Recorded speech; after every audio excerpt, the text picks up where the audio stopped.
வணக்கம். இலக்கியத்தில் உளவியல் செய்திகள். மனதினுடைய செயல்பாடுகள், நடத்தைகள் இதையெல்லாம் அறிவியல் முறையில் ஆராய்ச்சி செய்யறதுக்கு பேரு தான் உளவியல் அப்படின்னு சொல்றோம்.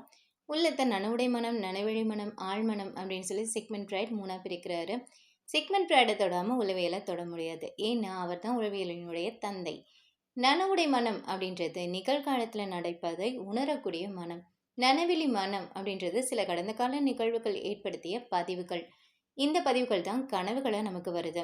ஆழ்மனம் கடந்த கால நிகழ்வுகளோட ஆழமான தாக்கம். மனநலம் தான் தலை சிறந்த செல்வம் அப்படின்னு வள்ளுவர் சொல்றாரு. ஒருத்தருக்கு மனநலம் சரியா இருக்கா அப்படின்றத நம்ம எப்படி சரி பார்க்கறது அப்படின்னா, ஒருவரினுடைய எண்ணங்கள், உணர்வுகள், அறிவு இது எல்லாமே அவருக்கும் அவர் சார்ந்த சமூகத்துக்கும் பயன்படக்கூடியதா இருந்தா அவரோட மனநலம் சிறப்பாக இருக்கு அப்படின்னு அர்த்தம். ஆளுமை. சங்க இலக்கியத்துல தோழியோட ஆளுமை பண்பு ரொம்ப சிறப்பா சொல்லியிருப்பாங்க.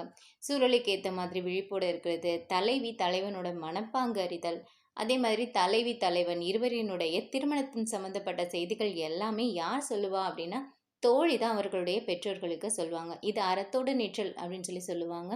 இந்த மாதிரியான பல சூழ்நிலைகள்ல தோழியோட ஆளுமை ரொம்ப சிறப்பாக இருக்கும். மனவெழுச்சி அப்படின்றது தான் உளவியல்ல ரொம்ப அதிகமாக பதிவு செய்யக்கூடக்கூடிய ஆராயக்கூடிய ஒன்று. மனவெழுச்சினா என்ன அப்படின்னா உணர்ச்சிகள் மேலோங்கி நிற்பது. எந்த இடத்துலலாம் நமக்கு உணர்ச்சிகள் மேலோங்கி நிற்கும் அப்படின்னா நம்மளை பாதிக்கக்கூடிய நிகழ்வுலையோ அல்லது நாம் ஏதோ ஒரு விஷயத்தில் ரொம்ப அதிகமாக ஆர்வம் கொண்டாலும் மனவெழுச்சி அப்படின்றது உண்டாகும்.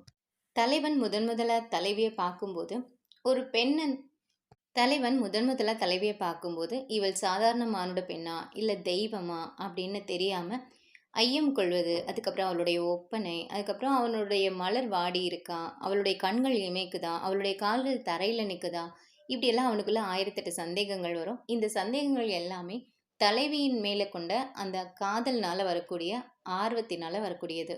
அதே மாதிரி தலைவனும் தலைவியும் ஒருவரை ஒருவர் தன்னுடைய காதலை சொன்னதுக்கு அப்புறமா தலைவியை பார்க்கறதுக்காக அவன் குறியிடத்துக்கு வர்றது, தலைவியை பார்க்க முடியாததுனால அவனுக்கு ஏற்படக்கூடிய வருத்தம், இது எல்லாமே மனவெழுச்சியினால வரக்கூடியது தான். ஒரு தலைவன் தன் நண்பன் கிட்ட இந்த மாதிரி புலம்புறான்.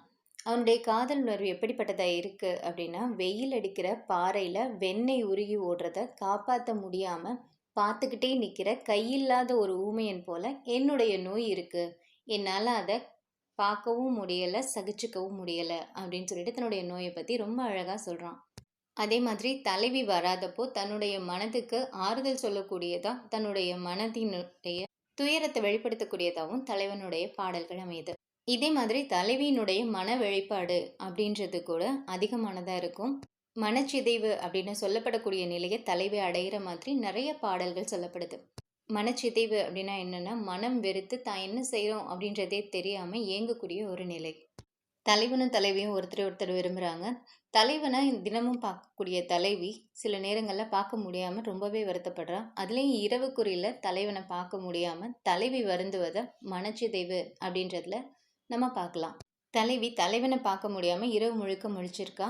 தலைவனை பார்க்க முடியலையே அப்படின்ற அவளுடைய உணர்வு, தன்னை தவிர ஊரே தூங்குதே அப்படின்ற உணர்வு, இது எல்லாமே சேர்ந்து நான் தாக்கிக்கவா, என்னையவே தாக்கிக்கவா, முட்டிக்கவா அப்படின்னெல்லாம் தலைவி பாடக்கூடியதா ஔவையார் பாடல் பாடியிருப்பாங்க. இது தலைவியோட மனச்சிதைவை குறிப்பிடக்கூடியது. அதே மாதிரி தலைவன் தலைவியை ரொம்ப நாளாக பார்க்கல. அப்போ தலைவிக்கு என்ன ஆகுது அப்படின்னா கொஞ்சம் ஐயம் ஏற்படுது. தன்னை கண்டிப்பாக தலைவன் திருமணம் செஞ்சுக்குவானா அப்படின்ற ஒரு எண்ணம் வருது. அப்போ தலைவி ஒரு பாடலை என்ன சொல்கிறாங்க அப்படின்னா, நானும் தலைவனும் மகிழ்ந்திருந்த நாட்களை யார் மட்டும்தான் அறிய முடியும் அப்படின்னா, இங்கே இருக்கக்கூடிய ஆரல் மீனை உண்ணக்கூடிய கொக்கு மட்டும்தான் அறியும் அப்படின்னு சொல்கிறாங்க. இதிலெல்லாம் தலைவியினுடைய மனத்தாங்கல், மனச்சோர்வு அப்படின்றது எந்த அளவுக்கு இருக்குது அப்படின்றத சொல்லப்படுகின்றது. அதே மாதிரி தலைவன் தலைவியை பிரிஞ்சு பொருள் தேடுறதுக்காண்டி போயிருப்பான். பொருள் தேடி சென்ற தலைவன் கார்காலத்தில் வருவதா சொல்லியிருப்பான். கார்காலம் வந்துடும், முல்லை மலர்ந்துடும். ஆனாலும் என்ன அப்படின்னா தலைவன் மட்டும் வரமாட்டான்.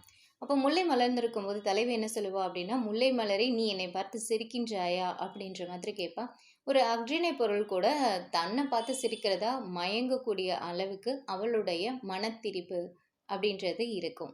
அதே மாதிரி கைம்பெண்ணினுடைய துயர், கணவனை இழந்த பெண்ணினுடைய துயரை பற்றி கூட சொல்லியிருப்பாங்க. பூதபாண்டியனுடைய மனைவி அவங்க என்ன பண்ணியிருப்பாங்க அப்படின்னா, பூதபாண்டியன் இறந்ததுக்கு அப்புறமா தானும் சிதையில் இறந்துடணும் அப்படின்னு சொல்லும்போது மற்றவங்களாம் தடுக்கிறாங்க. அப்போ என்ன சொல்கிறாங்க அப்படின்னா, ஒரு கைம்பெண்ணாக வாழ்கிறத விட நான் இறந்து போகிறது எவ்வளவோ மேல் அப்படின்னு சொல்லியிருப்பாங்க. இதெல்லாம் என்ன அப்படின்னா அவங்களுடைய மனச்சிதைவின் அடிப்படை. இது போன்ற பதிவுகள் சங்க இலக்கியத்தில் உளவியல் குறுக்களாக பதிவு செய்யப்பட்டிருக்கு. நன்றி.